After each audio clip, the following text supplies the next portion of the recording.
বুবলি এই ছবিগুলো সকালবেলা তার ওয়ালে আপলোড করার পর থেকে অপু বিশ্বাসের বিভিন্ন গ্রুপে এবং অপু বিশ্বাসকে নিয়ে যারা কন্টেন্ট ক্রিয়েট করে তারা মানে এত এত পোস্ট দিচ্ছে, এত এত ভিডিও বানাচ্ছে এবং বুবলিকে যা তা তকমা দিয়ে দিচ্ছে।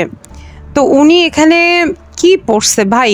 এই পোশাকগুলো পরেই তো হচ্ছে মানুষ হচ্ছে ইয়োগা করে, জিম করে। আপনারা কি বাড়ির শহরের ক্ষেত্রে দেখেননি? সে তুলনায় তো বুবলি একজন প্রথিতযশা নায়িকা, প্রথম সারির নায়িকা। উনি ব্যবসায়িক ঘরানার ছবি করেছেন। তো উনি কি মানে পর্দা করে তারপরে হচ্ছে উনি উনি এইটুকুও যদি না করতে পারে তাহলে উনি কিসের নায়িকা? ওনাকে মানুষ মুভিতে কেন নিবে? আমাকে এটা একটু বোঝান।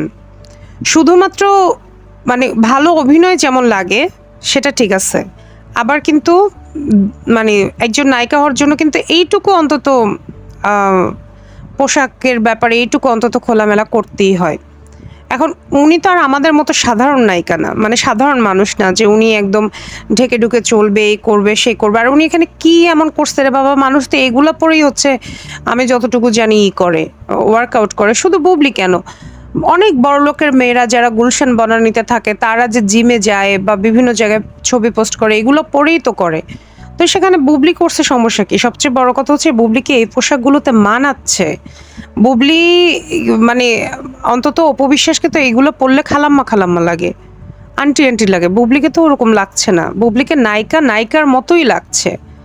নায়িকাকে নায়িকা সুলভ আচার-আচরণ মেইনটেইন করতে হয়। ওরকম কথাবার্তা মেইনটেইন করতে হয়। এখন নায়িকা হয়ে যদি আপনি ব্যক্তিগত জীবন নিয়ে হচ্ছে বারবার মিডিয়াতে আসেন তাহলে তো মানুষ ব্যক্তিগত বিষয়ে বেশি আগ্রহী হবে।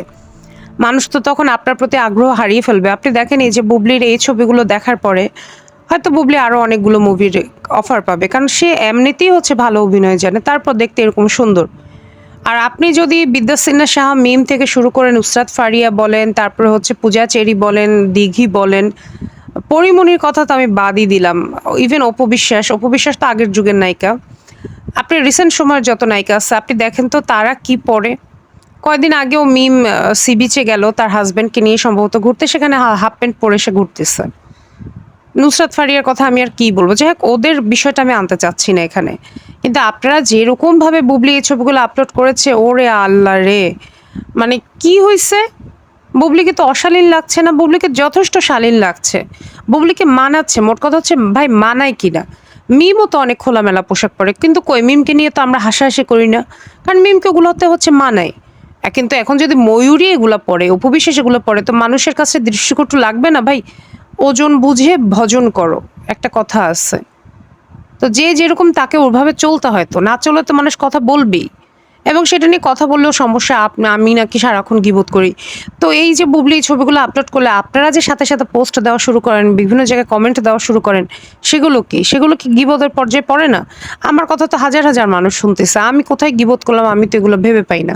এবং বুবলিকে যথেষ্ট সুন্দর লাগতেছে। বুবলি এই ছবিগুলো পোস্ট করার পর দেখেন না। আপনি জাস্ট ওয়েট করেন। না হলেও সে ৩ থেকে ৪ টা মুভির অফার পাবে। কারণ দর্শনধারী ম্যাটার করে তো সিনেমা ইন্ডাস্ট্রিতে চলতে হলে। আর বুবলি তো অহরহ ছবি তার পেজে দেয় না। কদাচিৎ সে ছবি দেয়। বরং আমরা অনেক ফ্যানরা আপসেট হই যে সে কেন এত কম ছবি দেয়? কেন এত কম ছবি দেয়?